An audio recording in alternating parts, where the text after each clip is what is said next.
Thank you. I know the words of that song, by the way. I got it down. But great to be here. Media Day has always been one of my favorite days of the year, and this year's no different. So means football season's right around the corner. Excited to be at Michigan. What a place. University that's really has it all. I mean, you talk about resources, academics, tradition, history, the whole 9 yards. And so it's feel very blessed and very fortunate to be able to lead the Wolverine program. It's been 7 months now, starting to feel like we're settling in. You know, we've had some real good things going on with our players. Winter conditioning, which was back January and February, went exceptionally well. Transitioned into spring ball, got a lot done there. Just finishing up the summer conditioning right now, and then preparing for fall camp, which will start next week. And then, of course, September 5th, we'll kick off the season against Western Michigan. Looking forward to that. I kind of look at it like Christmas, where you get a Christmas present, you unwrap it and see what you got, because really don't know what to expect when you're just working with each other for all those months. But I can tell you right now, it's been a very good transition for me and my family.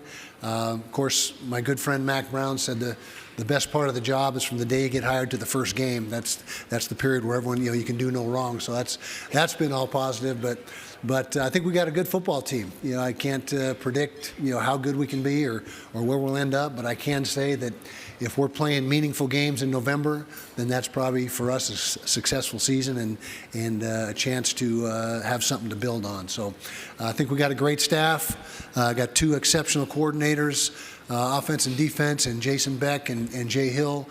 Kerry Combs does a great job with the special teams. So I think we've got a staff that is really top-notch, and players have really bought into our staff, bought into the strength program, and that's one thing about the players at Michigan right now. They're hungry, they're ready to get back into a season and get some football again. And they've been through a lot the last 4 or 5 years, but hopefully we can put the drama to bed and just get back to being student athletes and having a great college experience. So, questions?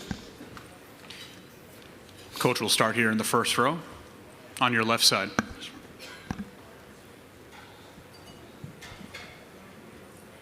Hey, Coach, how you doing? Nick Hamilton, Nightcast Media. Doing good, Nick. Thank you. Welcome to the Big Ten. Thank you. Wanted to ask you about Bryce Underwood and some of the strengths that you see in him and some things where you feel like he can work on to be able to lead this program the way you envisioned it. Okay, Bryce Underwood, first of all, he's kind of getting, I think the expectations might have been a little high for him last year. I mean, he was a just turned 18-year-old true freshman and thrust into the starting role of the Michigan Wolverines. And I don't know what people did expect, but he was able to win 9 ball games and put up some decent numbers. I mean, we know that those numbers have to improve, but given the circumstances, I thought he did some good things. What we've seen since we've been there and since we've analyzed the film, first of all, just physically, he's got everything you want. 6'4", 230 pounds, runs about a 4.6 40, has a cannon for an arm, throws well on the move, and so he's got a very high ceiling. Firmly believe that he's going to turn out to be a very successful quarterback at Michigan. His work ethic, second to none. He wants to be great as badly as any player I've ever been around. And so, he's still got some things to work on. The spring game wasn't really indicative of the progress that he made during the spring practices. That was a game where we divided the team up exactly in half. We didn't have the first O-line working together or the first offense working together. So it was a little bit of a hodgepodge situation, just finding enough guys to get through the game. But we as coaches, and in particular Coach Jason Beck, our coordinator, feel very good about where he is. He's got some more things that we've got to work on, but he's cleaned up some of the footwork in the pocket, his read progressions, pocket presence. And one thing about Bryce as well, he does a really good job of throwing accurate balls on the move. So we've got to make sure we, as coaches, structure that in and change the launch point for him and also involve him in the run game. He's a very capable runner, and so a lot of what we did with Devin Dampier last year at Utah is what you're going to see Bryce doing some of those things this year. Coach, on your right side here, first row. Good afternoon, Coach.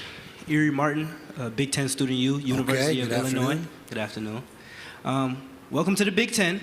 Michigan has had some issues in the past 2 to 3 years with coaches and scandals. Do you believe that you're under a limelight?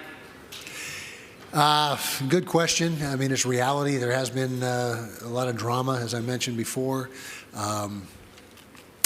We hope that we've come to the end of that and we're ready to proceed just with the business of playing football and winning football games and graduating players and putting the emphasis on things that should have the emphasis. But, there were some unfortunate things that happened. It's not my place to really speak out on it. I wasn't there. I was not involved. But I can tell you right now, we've got a very hungry and willing group of players that have been nothing but have worked their tail off for the last 7 months and are eager to get the season started. And they've got very good leadership as well. And so I'm just excited to, make the first thing first, which is graduating and winning football games. Coach, on your left side here, second row. Kyle, Dan Hope, 11 Warriors. Okay. What have you learned about the Ohio State-Michigan rivalry in your first 7 months on the job, and how do you plan to approach that game as Michigan's head coach? I haven't learned really much more than I already knew. I mean, it's a national game. I mean, everybody knows about it. It's the game, as we call it, and it's of great importance, obviously, to both sides. But I'm an old school coach. We got 11 games that we played before that, so we're not going to get ahead of ourselves. But make no mistake, I understand the implications that it has. A friend of mine, Urban Meyer, he was at the other place for a few years, and we'd talk about the game during over the course of that time span. And so, very well versed in what it means, the intensity of it, the national allure that it has. And our players are the same. I mean, everybody knows that game's looming out there. And I think the best case scenario, it comes down to that 12th game, and that's for all the marbles in the Big Ten. I think that would be ideal. And so hopefully that happens. Coach, on your left side here, first row. Tom Crawford, Press Pass, Fox 47, Lansing. Hello, Tom. Kyle, Lane Kiffin at SEC Media Days last week, I believe it was, indicated that he suggested a salary cap for incoming freshmen, only so much. So I'd like your feeling on that. And overall, should there be a salary cap of NIL for powered schools? Ryan Day indicated yesterday pretty much the sky's the limit for him. Well, the sky's not the limit for everybody, but I believe Lane Kiffin, I think that's a good concept. I believe we've got to have a salary cap. I believe in an NFL minor league model for college football is in its best interest. Maybe not exactly item for item, but in concept, conceptually. And I can tell you right now, with NIL rising 20, 30, 40% a year, it's not sustainable to stay on the path we're on right now. It just can't, except for maybe Ohio. I guess that's the ones that can. But it's something that there's no guardrails, there's no parameters, and so I believe there's got to be a seismic change in college football, and I think there will be in the next 2, 3, 4 years. And part of that will be getting a handle on this the NIL and the salary cap. Coach, on the left side towards the back there.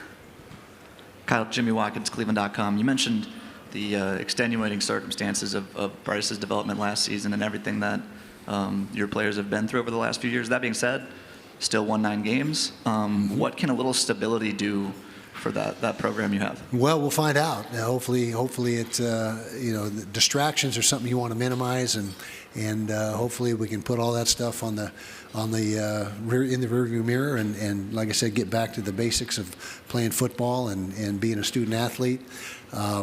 These players, to their credit, as you mentioned, after all they went through, still winning 9 games under the circumstances really speaks to who they are as young men and their character and their ability to focus and handle adversity. So it'll be refreshing, I believe, for the program to hopefully be in a situation where it's all about football and recruiting and academics and none of the extracurricular stuff.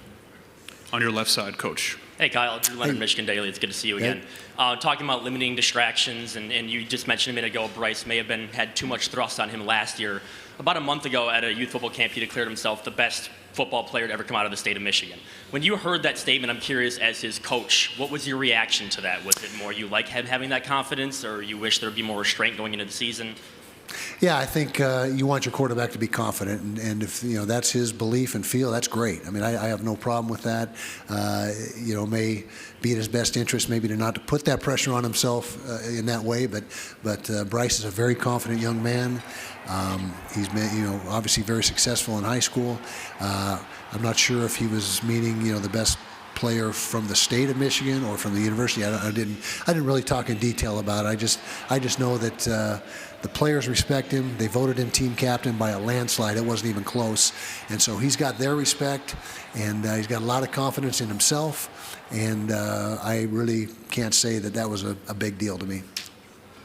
Coach, right here on your left side, first row. Good afternoon, Coach. Hello. AP Stedham, AP as we see it. Okay, good to see you. You look like Dick Vitale. Has anyone ever told you that? They have. They have, okay. Not the first guy. Not the first one. In fact, I thought, okay, go ahead.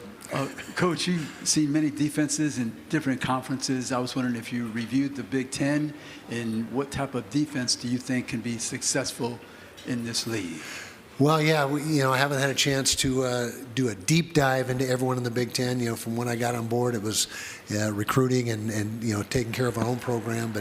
But I know defensively in the Big Ten, you better be able to stop the run, and that really, to me, is universal in football. The key to playing great defense is turn a team one-dimensional by taking away the run, getting them in third and long, and when they're in third and long, get after the quarterback. It's a pretty simple equation, and that'll be no different here at Michigan. And conversely, we got to be able to run the football. Last year at the place I was, University of Utah, we were second in the nation running the football. And so if you can run the football and defend the run, your chances of success go way up. And so I think that's going to be a key. Questions for Coach Whittingham? Okay. Thank you, Coach. Thank you for your